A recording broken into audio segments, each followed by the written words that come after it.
Computer, initialize Holosuite. Holosuite Media.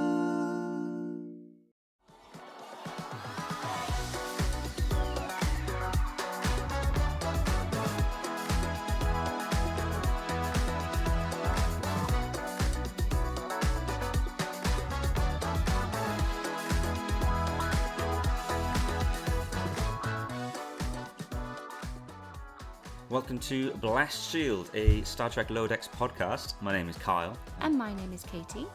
And we are doing this podcast for the second time today because when we were recording last night, I made a little boo-boo. Big boo-boo. Big boo-boo. We were having sound difficulties for, must have been sound checking for 15 minutes. Trying to work out why. We moved rooms. We changed rooms. It was all sounding wrong. There was an echo. It wasn't picking you up as well as me. I was changing settings on the microphone and couldn't make any sense out of why it wasn't doing anything.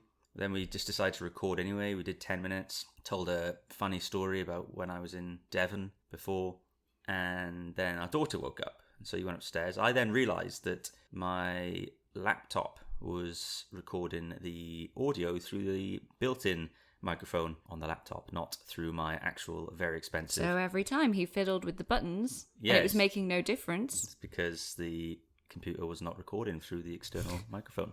And you were telling me to get closer to it, so I was practically eating it. Yeah, you're practically eating it. And the reason that the laptop was picking me up louder is because the laptop faces me when we do recording. So we decided to throw it all in, start again, but we went up to bed and watched Modern Family instead. Just finished season 3. Good show. Love Modern Family. Oh, it's so funny. I'd proper barely laugh with Modern Family.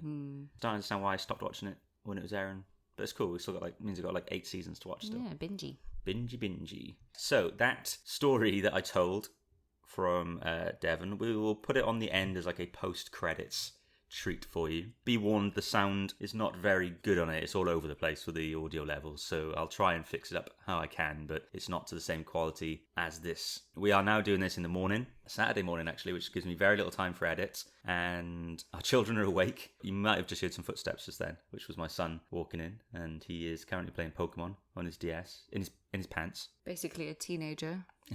He is a teenager at 4 years of age. Hopefully we'll get Harrison's thoughts later on the podcast. Harrison, you're going to tell us what you think later about the Lower Decks? Good man. He always forgets things though, once he's immediately watched them, so I have to... He's like me. Yeah, I have to make him watch it again. So you watched it twice? Yeah. First time for fun? Second time for business. Yes. And I've seen it 3 times. We don't talk about the show much as it's airing, do we? We save our conversation from when we're on the show. But we actually had 10 minutes worth of conversation yesterday. Yeah, that's the dog making a noise if you heard that as well. There's going to be all sorts of weird noises on this podcast now because our children aren't in bed. If you hear any weird noises and you want to take a guess as to what they are, hit us up. You can tweet us at BlastShieldUp, or we're also at BlastShieldUp on Instagram and Facebook. We're also on YouTube, so you can find us on YouTube by searching for Blast Shield, the Star Trek Lower Decks podcast. Please do not forget to subscribe to our show on whatever platform you listen to us. It really is important, particularly because Holosuite Media are now tracking subscriptions on certain apps. I can't remember the name of it, Podcast Addict or something. So we want to own the subscription No pressure, numbers. but I really like to win, so... Yes. So hit subscribe, please, on whatever app you're using. And tell us you've subscribed. Oh, yeah. In fact, if you send... And here's the thing as well, I'll put it on the podcast now. If you can send us on Twitter or Instagram or anything... That noise is my dog trying to stand up. Sorry, he's very old. We've got laminate flooring, so it's like exercise for him. A challenge for you is to... That's also the dog drinking water. Oh, my God. Yeah, this is going to be a fun podcast. This is and then this mic picks up everything. So presumably they can hear...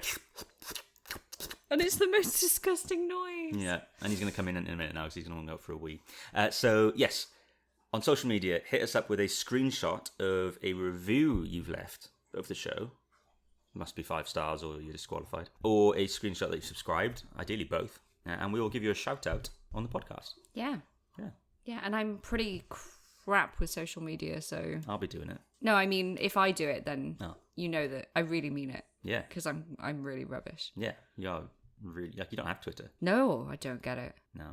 According to our Twitter bio, I am the only host of the show. So I just couldn't tag your account, so... I did have one once. You did? But I realised I didn't have anything interesting to say. You have Lots of interesting things to say there. Like, you say a lot of interesting things on this. I think that's subjective.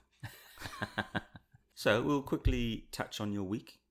Because last time you'd come back from Dover, and this time after the show you went back to Dover. I'm so impressed you didn't say Devon. I know. But I thought then we'd end up trying to tell the same story that we told on the failed recording, so let's leave that as a surprise. You took the kids with you to Devon the second time, so I had some alone time. Oh, did I say Devon then? Oh, God. I did. See, you planted Devon in my head then. Sorry. I was doing really well. It was a long drive, but totally worth it. Really, really nice in Devon. What did you do in Devon? We stayed in Folkestone, so it's like a little British seaside town. It's got some really nice stuff there. Unfortunately, a lot of it's not open because of, COVID. COVID-19. But the beaches were so nice. We found some fossils. We had ice cream, and it was just nice. And you know what? I think I went there for the 3 good days of British summertime. So no, it's looking alright today. Yeah, we've done all right this year, haven't we? Fair play. Yeah, it's not right for the UK to have a lot of sun, really. No, we usually get 2 days or so. I didn't do anything when you were away. But I bet that was so nice. I went into the back garden a couple of times, water the plants. I had a dream last night that the greenhouse blew out of our garden into next door, and I just looked out the back window and saw it upside down in the next door garden. That might be a premonition. I think it's because it was really windy last night. Yeah, it could have been a premonition, you're right. But yeah, I decided to catch up on, to watch some TV shows that I've not watched at all. So I watched Fleabag, which is hilarious. I finished that, 2 seasons, that's all it is. Really good show. I watched The English Game, which is a mini-series on Netflix. Really good show. What else did I watch? Bodyguard and Witcher. Yeah, Witcher was awesome. I don't know why I held off on watching it for so long. Everyone says it's really good. It is really good. It's gross, though. I've realised I'm becoming as I'm getting older now, I'm starting to get a bit what's the word? Squeamish? Squeamish. Squeamish. Is it?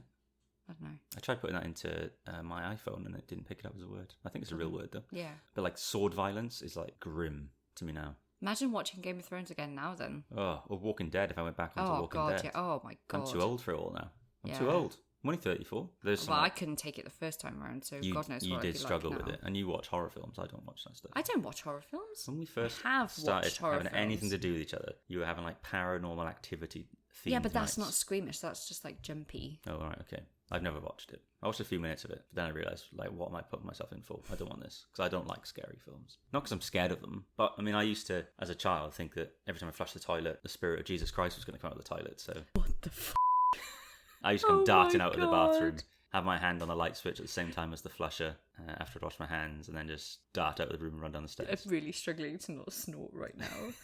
Although, worse spirits could come out of your toilet than Jesus. Yeah, but I didn't... He'd probably be quite pleasant. Yeah, I didn't consider it as a pleasant spirit, though. Who told you that? Okay, so basically, this is when I would have been... Before I would have been 8, because the house we were in, so I would have been between the ages of 5 and 8, or 5 and 7. My mum was reading me a book. I think it was about the crucifixion. Good Lord. But it was a picture book. Some book of Jesus, anyway. It was a picture book. No. Not the Bible.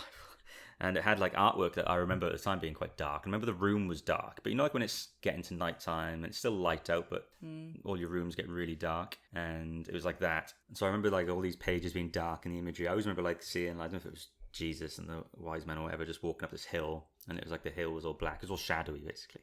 It was actually kind of scaring me a little bit. This book, which I don't think it was meant to. I didn't say anything to my mum or anything at the time. But from that moment on, for a very long time, if I think about it too hard now, today, I'll probably think the same thing will happen today. Except now it could be kind of ending my suffering. So I used to think, for whatever reason, something happened from when I got told that story and saw the visuals. I think it was looking at the book and the dark lighting of the room made me think that whenever I flushed the toilet, spirit of Jesus Christ was going to come out of the toilet. Okay. How did you link the book to the toilet? I don't know. I don't know if I went to the toilet after it. That makes sense to me. I must have gone to the bathroom after. But just the noise of the toilet flushing was super loud. And these are older houses, so the flush would go on for ages. Yeah, it'd be super loud. So I used to have to literally, I'd flush, I think a lot of and kids jump out of the room and run down the stairs. And I used to leap the last couple of steps. I was terrified. But then slow down and casually just walk into the lounge as if I hadn't just run away from Jesus going out of the toilet. That is religion. The weirdest thing I've ever heard. I enjoy swearing, but every time I hear you swear or I swear, I get sad inside because bleeping the swearing on this podcast is a nightmare. Sorry. Don't be f***ing sorry. Fuckity fuck. Wow, that is going to be about 5 minutes of editing time just there. But also, my last point on that is, you know what my mum used to read me when I was 8? What? Like Goldilocks and the Three Bears. Why is your mum reading you a creepy story about the crucifixion? Well, I think I took it as creepy. I don't even know if it was about the crucifixion or just about Jesus. But I feel like it was an Easter story, so it must have been about the crucifixion. Then the wise men weren't there. And it was a kid's book. I don't know who was there, Kay. I came out with this whole experience thinking for like a year or two that Jesus was going to come out of the toilet. It's quite good or bad that the people who are listening to this can't see the fear in your eyes right now. Emotionally, I'm still exhausted from it. You are still there. Emotionally, I'm still exhausted from it. We're here this week to talk about the 3rd episode of Star Trek Lower Decks, called Temporal Edict. Mm-hmm. So when we did the preview episode for Lower Decks, I wasn't sure how to pronounce Temporal Edict, because of edict, and I wasn't sure if I was pronouncing it correctly, and you'd never heard of the word. No. So this time, I was worried again that I could be getting it wrong, so I googled it, and it is edict. Edict. At least in British pronunciation, anyway. So I don't know if the Americans pronounce it differently. Let Temporal us Edict know. for us Brits. Anyway, so the 3rd episode out of 10, sad.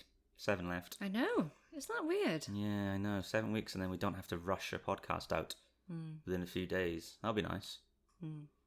We'll have to make some kind of plans for what to do when the show ends. Or have we made plans? Dun, dun, dun. More on that soon. Anyway, what did you think of this episode of Lower Decks? I really enjoyed it. Yeah? Yeah, it was really good. It seems to be getting funnier. Maybe just because as we get to know the characters a bit more. As you get more familiar Yeah, with it. you expect certain things of certain characters. Like, you know my favourite already. I don't. What? You know it's the cat. Every time that cat doctor comes on the screen, I'm Tana, I'm waiting. I always think of main cast. So I was like, it's Mariner. Wait, no. Is it but Bradford? also, Is it yeah. Tendi? So Tana, Dr. Tana. Every time that cat comes on the screen, it has such limited lines, but Well, this week's hilarious. so funny. Because of the... and then the leap forward. Yeah, you guys telling me it's not a cat? That's a cat, okay? She definitely behaves like a cat. Yeah. We're going to do what we do every week. We're going to talk about the plot, and then we're just going to talk about some sort of where the characters are at right now, and then our favourite moments, and then we're going to be done with this. So, I haven't written down again a breakdown of the plot, so we're kind of just going to have to go with it. Wing it. Wing it. So, the episode has a lovely cold open where Boimler's playing the violin to, I wouldn't say an empty This is like 5 people. bar, but there's not many there. And he doesn't get much applause for what I thought was a very good Oh, it's a performance. beautiful piece of music. I can't remember what he called it, but I think And it then was when funny. you find out it's dedicated to his mother. Was the first one dedicated to his mum? Both of them were. Oh, no. And then Mariner comes in after Boimler's first performance, and she's all cool. She's got her electric guitar, she's got Tendi in her band, and then she starts just like rocking out, and the bass is like shaking the whole ship. And on the bridge, they're having like a really important meeting with the Klingons over the view screen, and the Klingon's like, what is this? What is this strong bass? Are you mocking me? Yeah. Whatever the line is. Captain's line is like, no, I can't hear anything. Must be your end. And he's like, engineer, today you die. So someone died because of Mariner's guitar work. But when Mariner's finished, she just throws a guitar into the crowd. Shax had been told to go stop the noise. So then Boimler quietly goes to play another piece of music. Requiem to a Tear, I think you called Was that it. what it's called? Yeah. As he starts to play, Shax comes, brings a violin and says, Captain says you're being too loud, and Boimler is a proper brown nose. He's like, oh my god, I'm so sorry. Oh no. So that was funny. I thought it was really I funny. do wonder if he really imagines that it was him. I think he probably did at the time, yeah. Oh. He must have thought after. He must have twigged it. We're doing Mariner. I would be like sorry for his violin, but unless it's like got meaning to it, you could just like replicate another one. Yeah. But it could be a special one. I'm stretching right now because they're doing this in the morning. Oh god. That looked like Normally- a really nice stretch. I was going to poke you, but I'm glad don't I do that. didn't. Oh, that would have ruined the whole day for me. Normally we're popping open a beer. Like my tradition is to pop open a can Not of in beer the on morning. show. Now, because it's morning, it's me trying to click my back as I'm stretching. Down a coffee. You're getting a true look at Try and our make it life. through the day. Okay, so that was the opening, and the opening credits are growing on me more. I was never against them, we should clarify. I just wish there was more happening. Like some of the shots go on for too long, but I'm starting to appreciate that. But I think that's a bit of a thing about the whole show, isn't it? Like maybe you could see it as not very much is happening, but the Cerritos is always there. After the credits, the basic gist of the story is that even though Boimler's not a fan of it, it turns out the Lower Decks crew tend to add in buffer time to all their jobs. And buffer time is that they give themselves time to, well, in this case, have a margarita or relax, or give them more time to do a job. And Tendi is horrified to find this out. But she jumps on board with it very quickly when she tells Dr. Tana that it'll take 5 hours to do something with one of the beds. When I think she's obviously about to say 5 minutes. And I love that Tana was like, it's like 5 hours? That's great. The idea being the senior crew must have forgotten their time in the lower decks and have forgotten how long jobs actually take. Eventually, this news gets to the captain, who's just lost a diplomatic gig on Cardassia Prime. You don't really know the Cardassians. No. You've watched the start of DS9. Do you remember the aliens in that? I remember hearing the word Cardassian, and I thought I'd actually still rather meet them than the Kardashians. Yeah, that's a meme that's going around. That's right. Yeah. So, do you remember the picture in that of the Cardassian? No. Okay.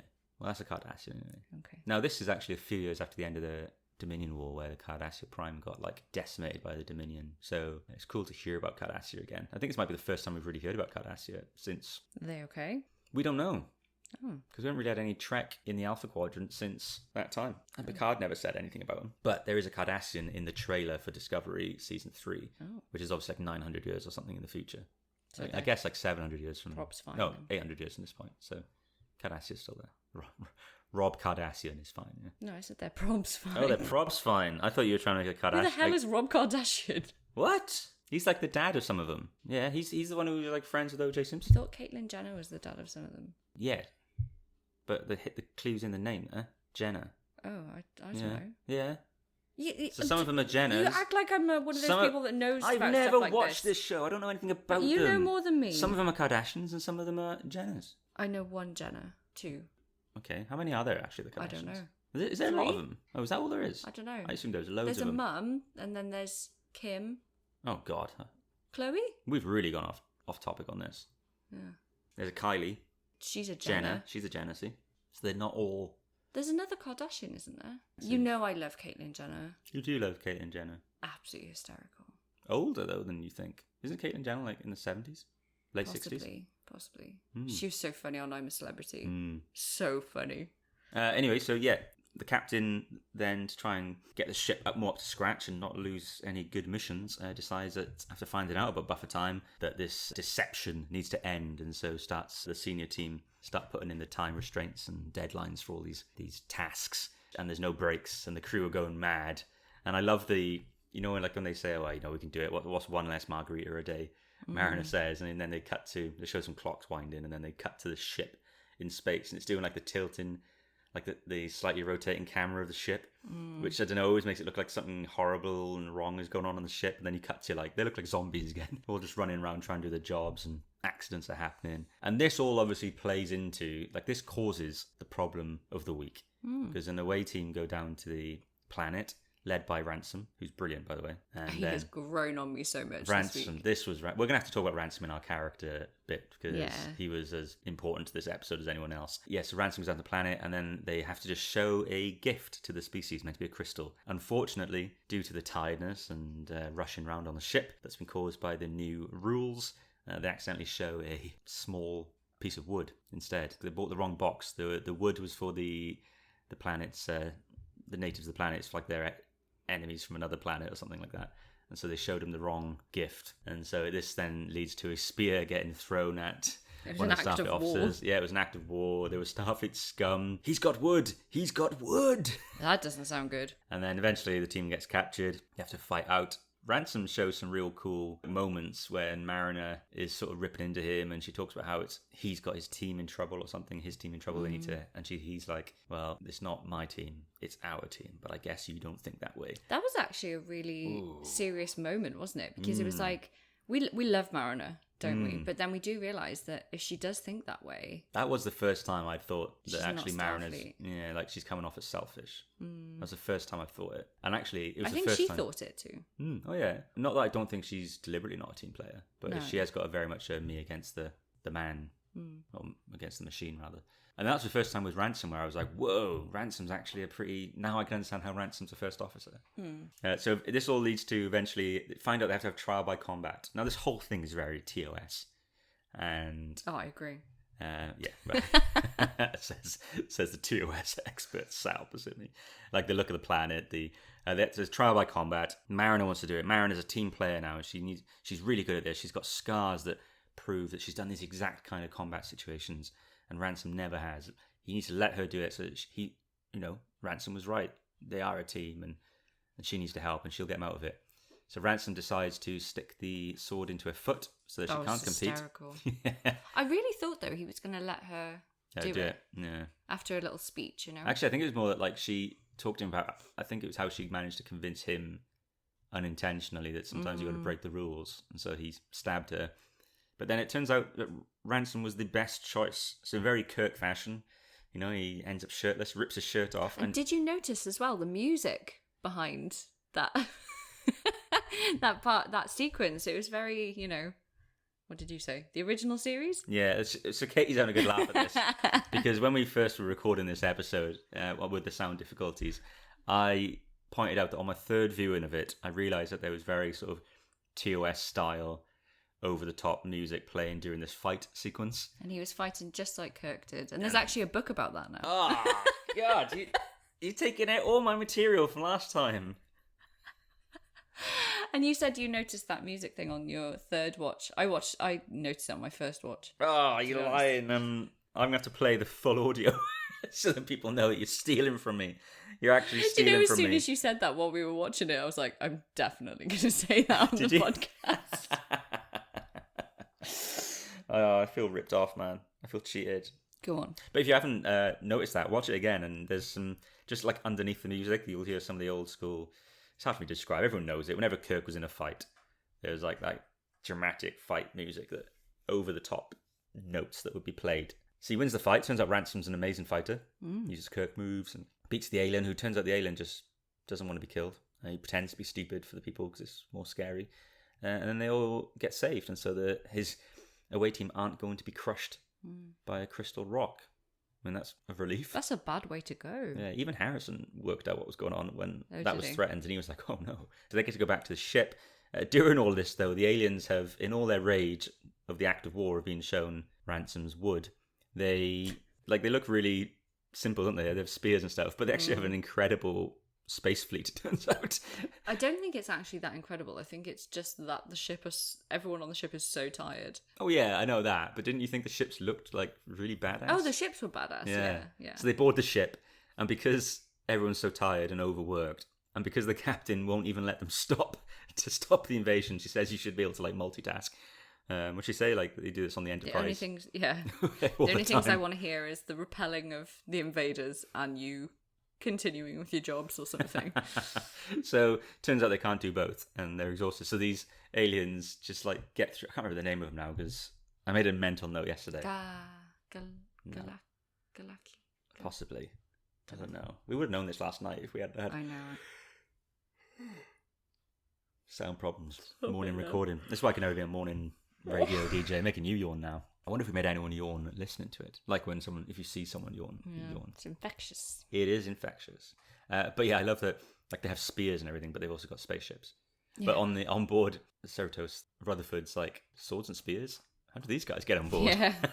Like it's making fun of it. But they get through the ship and they get almost to the bridge. And Boimler, through this whole thing we didn't mention, Boimler is loving life. He's the only one who hasn't got like bags under his eyes. He's singing to himself. Boimler loves the fact they're not allowed to take breaks and they have to follow every rule. I actually thought Boimler was like an exceptional Starfleet officer in this episode. He was. Without any issues, he was.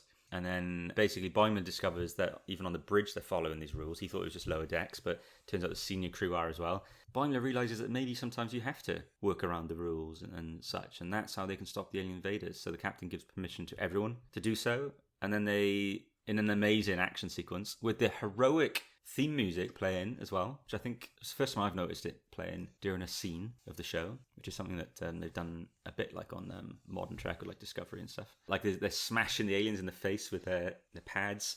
Very violent, actually, the whole thing. But they expel the aliens and they got graffiti on the outside of the ship, but they'll sort that out.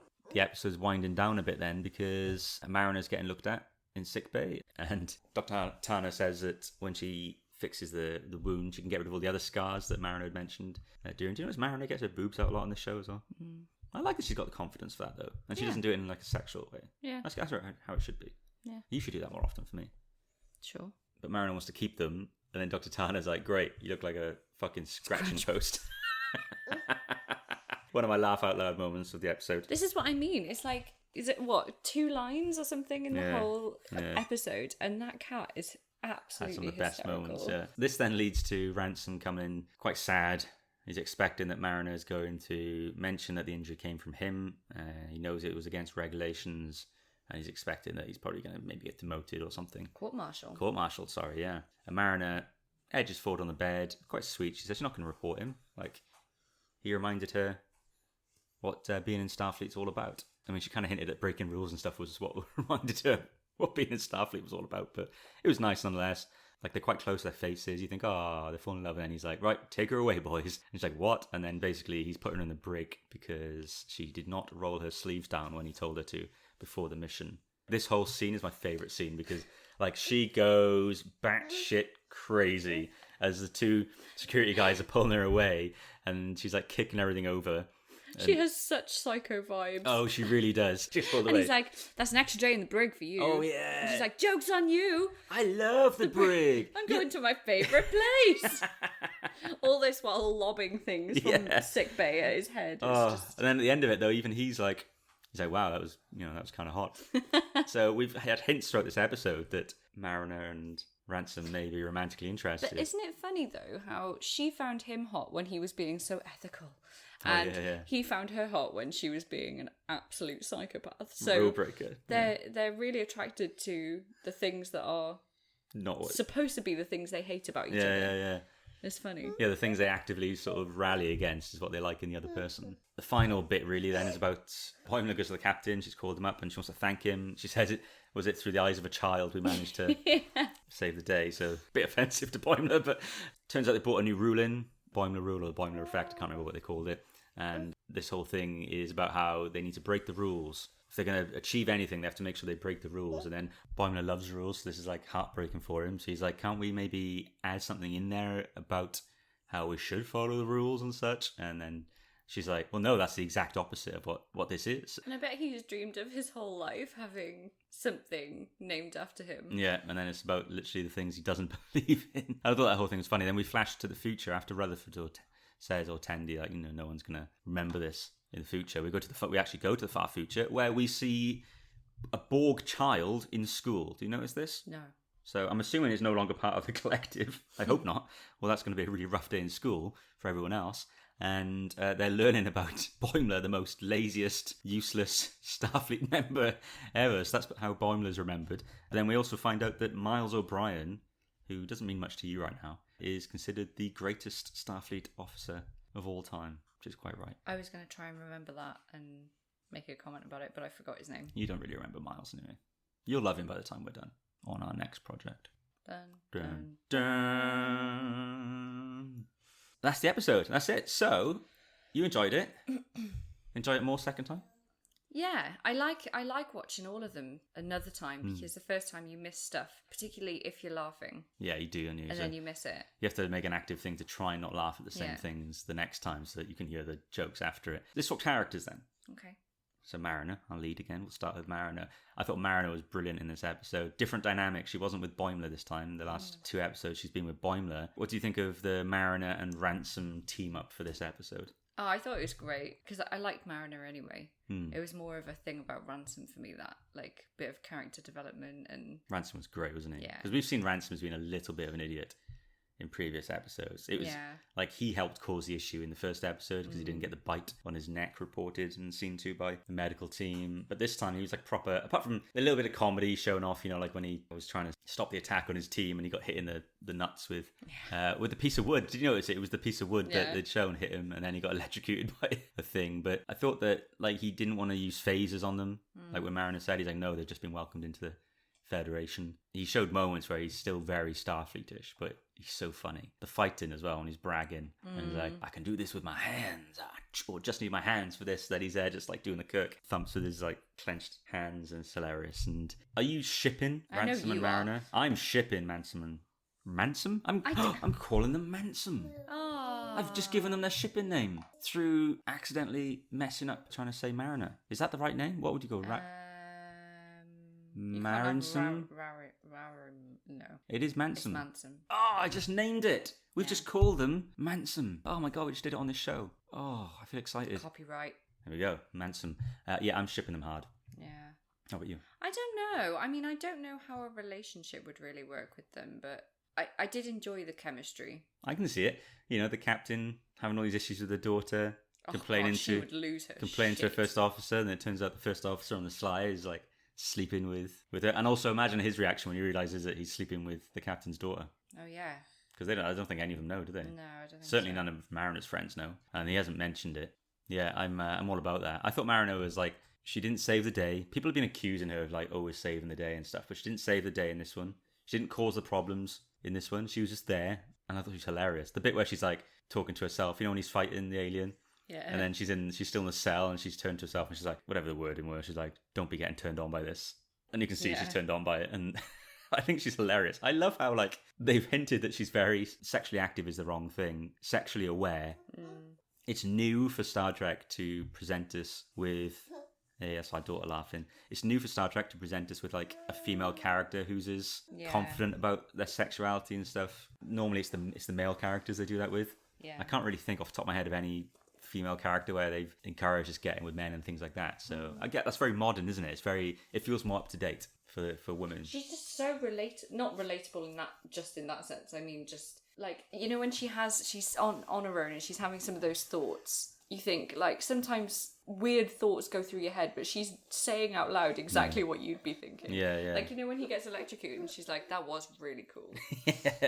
Yeah. That's what I'd be doing. So how about Boimler this week? We don't see so much of him, I guess. No, we don't see much of him, but he does save the day. He does save the day just by being Boimler. Well, I love when they're attacking him, and they're like, we're going to get you, blah, blah, blah. And he's like, yeah, but I've got a phaser. Yeah. And he's the first person in this whole take over the ship to just get his phaser out and actually shoot them. He just got rid of 3 of them straight away. He obviously made his way to the bridge quite easily as well. But the rest of the crew, because they weren't used to working by all the rules and such, they couldn't cope. So I also love how everyone else looks absolutely shattered, Yeah. and he is just same old Boimler. singing to himself. And as I said earlier, like, wasn't it just funny that Boimler was like the model Starfleet officer in this episode? Yeah. Like, he's been a bit... And that worked. In previous episodes, he's been sort of... Him wanting to follow rules and regulations has held him back. But this time you saw actually Boimler is a good Starfleet officer. Didn't really see much of Rutherford in Tendi this week, No. apart from a few little I cameos. like that. I like how we're getting insights into different people. Looks like there's more Tendi next week, though, from the trailer, I thought. So not really much to say on them. They were just funny. I like the camaraderie, like when they were hanging in their bunks at the end. I thought that was quite cool. I love that area. I love that they all just don't get their own quarters and stuff. And it makes sense to me, because I've always wondered, like, how does entire crews get their own quarters, or even Yeah, it just just wouldn't share in happen, half? would It just doesn't make sense to me that there'd be that much No. space on a ship for it. So I love that they're all just dumped into this Corridor. bit. Yeah, it's a bit more realistic. People talk about realism and track with the militaries and stuff, and how they have the rank structure and things like that. They don't all get their own flipping cabins on a ship or a submarine, you know. So Ensuite. having an ensuite, imagine. So we've talked about Ransom, we've talked about the main characters. I mean, we're flying through it today. Partly as well, guys. So for everyone listening, you might be able to tell on your thing, we're having so many interruptions with the children, bless them. All they want is our attention. So we're not going to stay on here for too much longer. And it's all my fault, because I c***ed up yesterday with the microphone. My bad. At least we picked up on it. At least we noticed, Katie. She's shaking her head at me, but at least we noticed what the problem was. I'm shaking my head like I knew anything. I didn't. I had no idea. Favourite moments this week? Definitely when Tana acted like a cat. Yeah. That was hilarious. I should just call it your favourite Dr. Tana moment. Of the Yeah, week. yeah. I loved the bit where Mariner was losing the plot at the end. She was just so funny when she was like kicking everything over and screaming. Yeah, that was hilarious. That was a laugh out loud thing where I actually missed some of her little outbursts because I was laughing so hard. She's so funny. I think She's all of us. I said Mariner was like in my top 10 Star Trek characters, I think I said last week. I think she may be entering the top 5. Really? I love her. She's great. I imagine if I watched all the shows again, I'd be like, okay, maybe actually I've got more favourite Star Trek characters than I realise. But I think she's hilarious. She is such a modern woman for me. Yeah. Like, I think she's fantastic. Yeah, she's good. She's up there with me well, it's mostly Enterprise characters that are my favourite Trek I'd like characters. to know, who are your other 4? I don't I know. realise that's asking you a really tough question. That's putting you on the That spot. puts me on the spot. Archer's definitely one of my favourite Star Trek characters. It's Paul. Yeah. I do love Trip, but I can't just name the Enterprise cast. You can. 7 of 9's pretty cool. You only know her through the card, don't you? But... I know who one of mine is. Who? Saru. Ah, Saru. I was going to say Lorca. Yeah. Before he was revealed as a bad guy, Lorca was one of my favourites. Pike was pretty cool. And who from Picard do I like? I love Daj. Yeah, I like Daj. I was so sad. I liked her better than Soji. Yeah, definitely. I don't know why. Soji's okay, but Daj just seemed... Oh, because Daj seemed more innocent and had life in front of her. Whereas Soji didn't always seem so innocent. Great character, though. Yeah, she's good, yeah. I'm looking forward to seeing what they do with her. Is she in the next Yeah, one? she's on it, yeah. She's been doing some art for, like, charity and stuff. Oh, And that's she turns out nice. she's a really good artist. She must have got that from her dad, Data. Boom. Oh. Because he paints, doesn't he? That took me way too long. That did take you too long. I have to rewatch Picard. Maybe we should do like a favourite characters thing later down the line. Should we do it next week? Oh, Let's have a think about it. Yeah, but you can't. You haven't even watched all the Star Treks. Yeah, but I can do my favourite so far. Maybe it'll have changed by then. Okay, we'll do that next week. We'll try to remember Okay. our top 5 Star Trek characters. It might need to be top 10. We'll have to discuss it throughout the week. Oh, come on. Can I even name 10 Star Trek characters? On Enterprise, I think that's 7. Welcome back, Harrison. You weren't on here last week, but you're here now, aren't you? Yeah. Yeah, you are. All right, Harrison. So, are you enjoying Lower Decks? Yes. What was your favourite bit of this week's episode? Stabbing in the foot. When Ransom stabbed Mariner in the foot. Do you like that, yeah? Yeah. Was that funny? Yeah. Yeah. And what happened after that? Flipped his truck. Fighting a big alien. Was that funny? Yeah. Do you like that fight? Yeah. Did you want Ransom to win, yeah? Yeah. And did he win? Yeah. Yeah. Do you like it when the aliens took over the ship? Yeah. What was funny about that? Them putting things on the ship, like drawing things. Oh, they were drawn on the ship, weren't they? Yeah. Would you like to draw on a starship? No. No, you wouldn't do it. Would you get in trouble? Yes. Brilliant. Thank you very much, Harrison. I'll see you next week. Goodbye. My favourite moment this week was definitely that whole sickbay scene Yeah. at the end. Like, that for me was the best. I think my favourite Lower Decks moment so far. Just everything about that scene clicked for me. And like the mood shifts, and then it was just nailed by Mariner's like total meltdown at the end. She'd be such a psychotic girlfriend. Can you imagine? Yeah. Yeah. I have no idea. Yeah. I'd love to everything with Ransom and Mariner, actually. All the Manson, see what I did there? All the Manson bits were great for me. That's probably about it. I just love the takeover of the ship and how, like... I think they should have left the graffiti, though. Yeah, That was a really it did look kind of nice... badass. It looked like it was like neon, so it would like... Yeah. It looked like be like in UV pen kind of thing, I so know. maybe it light up more if they were like closer to it. Make a pretty tattoo. Oh, look at you, tattoo addict now. We were sent in an awesome Star Trek tattoo I didn't show you on our no Lower way. Decks. Oh, I need to see it. Yeah. We did I'll find ask it for that. you. Here it is. So Julian Brown at Julian B, the letter B, _315 got that badge there. It's Oh, the wow. It's like the Picard con badge. Oh, that's really nice. Cool, isn't it? Yeah. On the wrist as well, actually. Oh, yeah, we've got it in the same Like what you've place. got, yes. That's really cool. When did you get that done? Oh, he says in the tweet actually that got it literally in the days before lockdown in the States. Oh, no way. Really cool tattoo. It is a cool tattoo. Well done, Julian. Thank you for sending that in to us. If you have any Star Trek tattoos, please send them in, as well as I said, screenshots of your review that you submitted for us on whatever platform, and photo of you having subscribed to the show as well. Please send us a screenshot and we'll give you a shout out. I'll keep a list, Katie. And maybe you can read them out. I think people would rather hear you say them than me. Really? Well, I mumble. Final thoughts on this week's episode. I thought it was really funny. I'm enjoying it more and more as time goes on. And if we hadn't watched this week's episode, I still would have been under the impression that Ransom was just a bit of a useless suck-up. But actually... He's one of the best characters. Yeah, he's got some shit going on. I love Ransom. Did you like it? Yeah, I really enjoyed it. I'm sorry to anyone listening who thinks it's been a bit all over the place. We've had to stop and start so many times because of the children. And the dog. And the dog. So we've kind of lost track of where we were at sometimes. You might not be able to tell in the edit. Depends how good an editor I am. Presented by Holosuite Media, Blast Shield, a Star Trek Lower Decks podcast, is produced and hosted by Kyle West and myself, Katie Harbin. To keep up to date on all the news and updates from Blast Shield, be sure to follow Blast Shield up on Twitter, Instagram and Facebook. And you can also find Kyle on Twitter at Kyle Thomas West. To join Holosuite Media's community discussion group, simply type The Nexus into the Facebook search bar and we will see you there. Thank you for listening.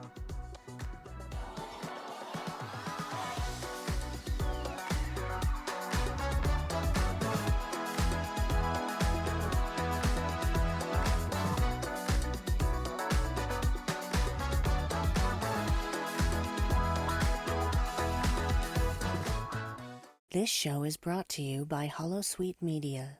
Computer, list other available Holosuite Media programs. Loading Holosuite preview program for The Expanse, a Star Trek Enterprise podcast. And then the second mention, again, love letter to TNG, when Archer and Trip are sharing their scotch. And then Archer says, well, here's to the next generation. And I was like, oh. Why are there so many nods in this episode for TNG fans like Amy to be like, oh my God, yeah, next year. Yeah, they had movies and everything. They just had a film 3 years before or 2 years before. And yet I'm here as an Enterprise fan waiting for something. Right? Yeah. Give me anything. Give me anything that makes me feel like, oh yeah, 4 years of Enterprise. Loading Holosuite preview program for There Are 4 Questions, a Star Trek Spotlight podcast. I mean, but of course I'm hoping that in the future, drag is a whole lot easier. Hopefully it doesn't take like 2 hours to get done up. Right. Because I'd be late for all my duty shifts. So they'd be like, red alert, captain of the bridge. I'd be like, just a minute. Just gotta tuck here and put my wig on. Could you imagine? Yes, I could. Loading Holosuite preview program for Starbase One, a Star Trek Online podcast. I don't really think that's a good idea. I order you to do it right now.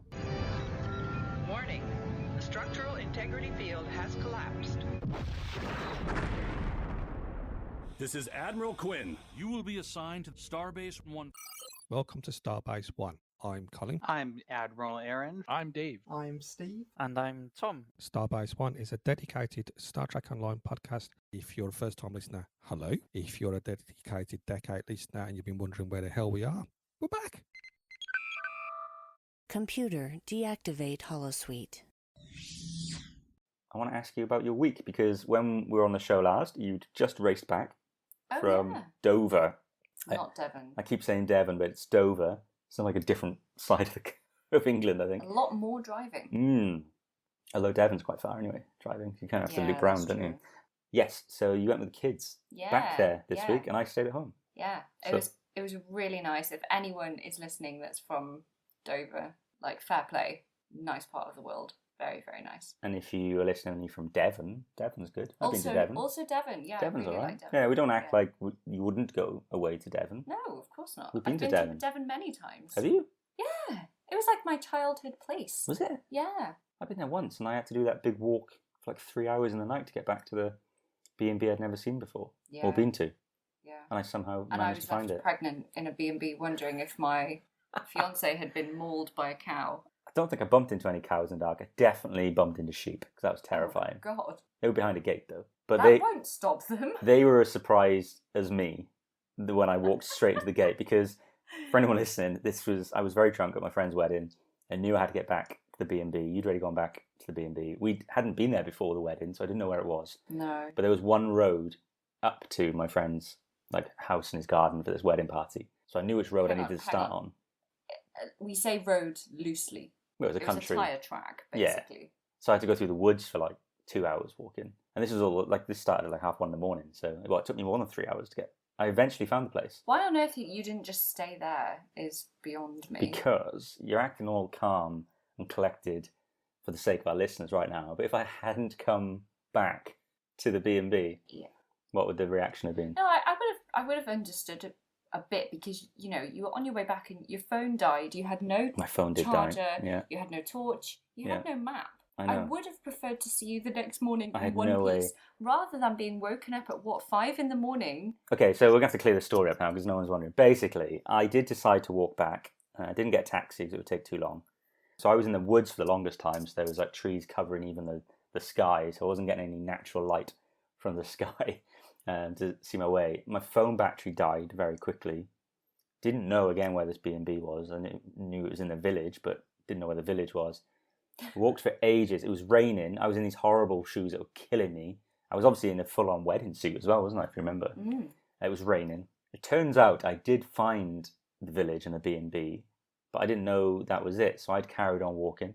And because I took a few turns. I generally have a good sense of direction when I'm on my feet. But I went straight past it. up another road for like another half an hour, 45 minutes. And then I thought, this can't be right.